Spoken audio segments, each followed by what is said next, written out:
ખબરોમાં બન્યા રહેવા માટે બેલ આઇકોન દબાવો અને એબીપી અસ્મિતાને સબસ્ક્રાઇબ કરો. અમદાવાદમાં પદાધિકારીઓની ટર્મ પૂર્ણ થતા મેયરનું નિવાસસ્થાન ખાલી કરવામાં આવ્યું છે. લો ગાર્ડન સ્થિત મેયર નિવાસસ્થાન હવે 2 માસ સુધી બંધ રહેશે. ચૂંટણીના સમય સુધી વહીવટદારની નિમણૂક થતા શહેરનો તમામ વહીવટ મ્યુનિસિપલ કમિશનર કરશે. મેયરની સાથે સ્ટેન્ડિંગ કમિટીના ચેરમેન, ડેપ્યુટી મેયર, વિપક્ષ નેતાની ચેમ્બર પણ આજ સાંજ સુધીમાં ખાલી કરવામાં આવશે.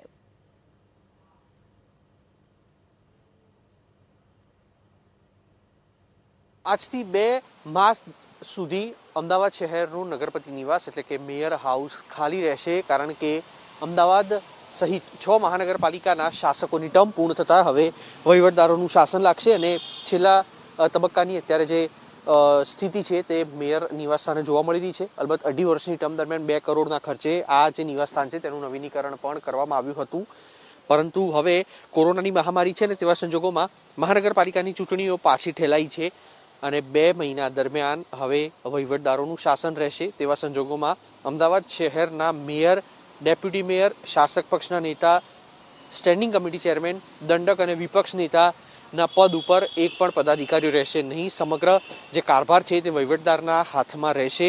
અમદાવાદ શહેરના ઇતિહાસમાં 4થી વખત આ ઘટના બની છે કે જ્યારે વહીવટદારનું શાસન મૂકવામાં આવ્યું હોય. આ પહેલા 1992, 1993, 1994 અને 1995માં વહીવટદારના શાસન આવ્યા હતા, જે 2020માં તેનું પુનરાવર્તન થયું છે.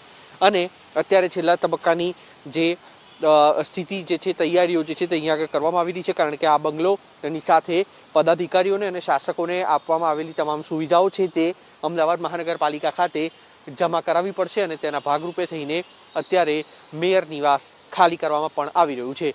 કેમેરામેન અજય પાંડે સાથે કુશાંક સોની, એબીપી અસ્મિતા, અમદાવાદ.